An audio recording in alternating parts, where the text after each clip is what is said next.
After reading several self-help books and as well as spirituality books, I was really eager to get the book Think Like a Monk by Jay Shetty, which is one of the most best-selling author type of books out there. And on Amazon, it highly ranks as one of the best books that you can buy and you can read. And I was really eager to do that because I learned so many good things about this, and I heard so many good things about this as well from other people who have read the book. So I was really eager and motivated to do the same thing myself. And in today's video, I'll be sharing with you all some of the lessons that I learned from this book that have been really applicable to my life and mind-blowing in general. So if you're interested to find out the lessons, then please keep watching this video till the end. Before I begin with the lessons, I want to let you know who is actually Jay Shetty, who is the author of this book. He's actually a social media superstar and also the CEO of the podcast known as On Purpose, but he's also an influential quotes person or a motivational speaker in a way that posts a lot of quotes on an every single daily basis. If you go to his Instagram, you will see he has over 5,000 posts, which clearly shows that he has been doing this for over a couple of years or more than 5-10 years or something like that. And he actually posts really good content on us every single daily basis, and which is why I follow him on Instagram. And if you want to follow me as well, you can follow me at farzanaslaw, where I actually post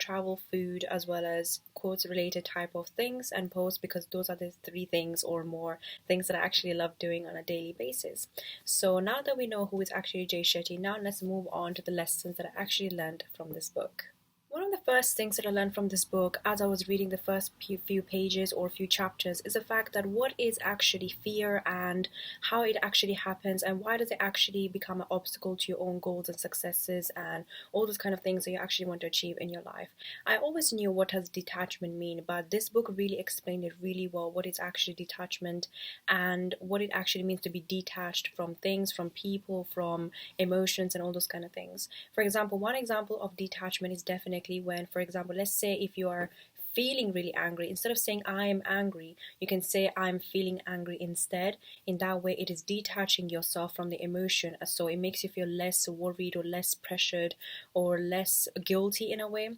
And also the cause of fear is definitely attachment. Whenever you attach to things, that's when you start feeling fearful of losing those things. And the cure of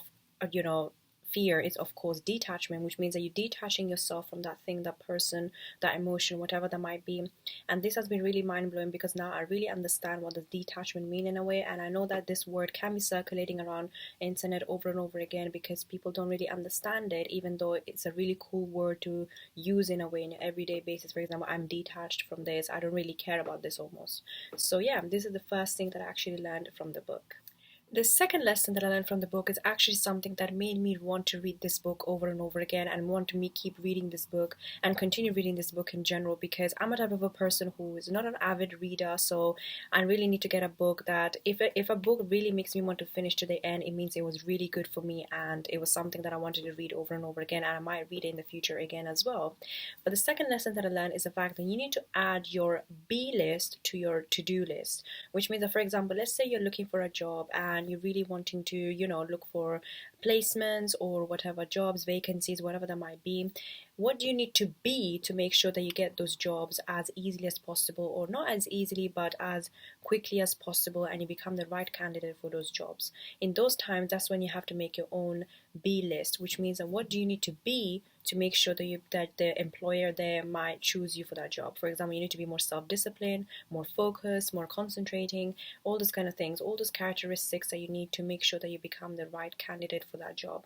So every time you make a to-do list, and this can go for any kind of things in your life, for example, relationships as well. For example, if you want to have more dates with your partner or something like that, then you need to be more understanding towards your partner, and you need to be more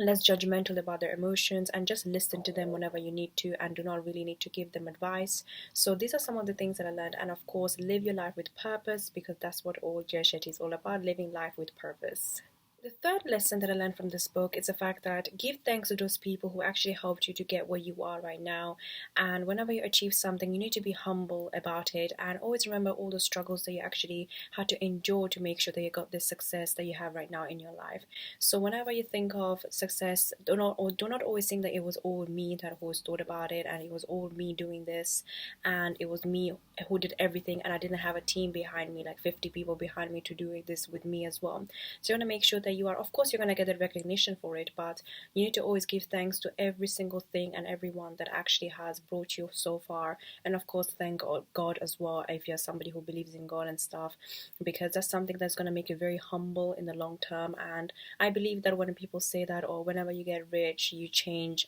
that's not actually true. Whenever you keep yourself humble and you keep giving thanks to those people who actually helped you to come this far as well. So make sure that you are giving thanks to every single person or thing, and also God if you believe in God, whenever you achieve any kind of success in life.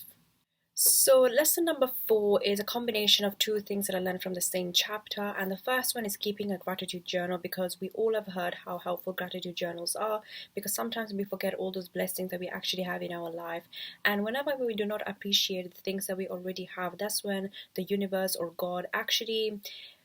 things that you're not actually worth of actually getting more blessings and all, because you already can't recognize whatever you already got in your life already, and you're not feeling enough with those things. And whenever you feel enough with those things that you already have, that's when universe or God actually provides you with more things, more blessings that you can't actually imagine or explain yourself, and that's when you actually get all those blessings as well. So whenever you're actually grateful for the things that you already have, that's when you receive more from universe and God. And the other thing that I actually learned is very simple and quite self-explanatory, and something that I've actually discussed in a lot of my videos, is to make sure that you're choosing your friends really wisely, and you become as picky as you can be with your friends and the people that you actually spend time with, because whoever you spend time with is actually a reflection of who you are. And if you're wasting your time with someone, for example, who drinks a lot or smokes a lot, then obviously that shows up what kind of a person you are as well, and what kind of a person or what kind of a lifestyle you actually want to achieve in your life. So you want to make sure that you're choosing your friends really wisely, number 1, and number 2 is making sure that you're keeping a gratitude journal for all the things that you already got, and be grateful for those. And the last thing that I actually learned from this book is quite nice, and something that I strive to do myself, and that is to basically do things that actually are at service at people, and choosing a career path that is based on service rather than always making money and making cash in a way, because whenever you're giving service to people, that's when you strive to live a purposeful, colorful and a beautiful life, because that's when you start feeling like your life is meaningful and you're worth it, and you're worthy to people, and you're worthy to yourself as well, because you're doing so much good to others. And I believe that whenever you become valuable to others, that's when you start feeling the most confident as well, when you can make a change to this world, and whenever you start really thinking that you are worth it and you can contribute to a change on this world. And so if you can, of course, do a 9 to 5 job, but also at the same time I would suggest definitely to have a side hustle where you're actually giving service to people or providing service to people. For example, making quotes, which I do on a regular basis, and also making YouTube videos as well right now as I'm doing. This is something that I'm really passionate about, that I was since I was a young child literally, and also in my whole life I have been striving to do this. So this is really, really meaningful to me, and providing help to others, and with my tips and tricks are based on any kind of problems and issues and insecurities. So yeah, strive to live a meaningful life. This brings me to the end of today's video. I hope you really enjoyed this video and found this really helpful on all the lessons that I learned from the book Think Like a Monk by Jay Shetty. And if you are interested to get this book, this is of course available everywhere literally, and on Amazon as well. But if you're interested to basically watch these kind of videos more and more, then please do subscribe and like this video, share this video, because I make this kind of content on a weekly basis. I really love reading books and learning from all the lessons that I actually can juice out from them and make videos on those, because then it makes me want to reflect what I actually learned from this book, and it was not just me reading and skimming through pages and letters.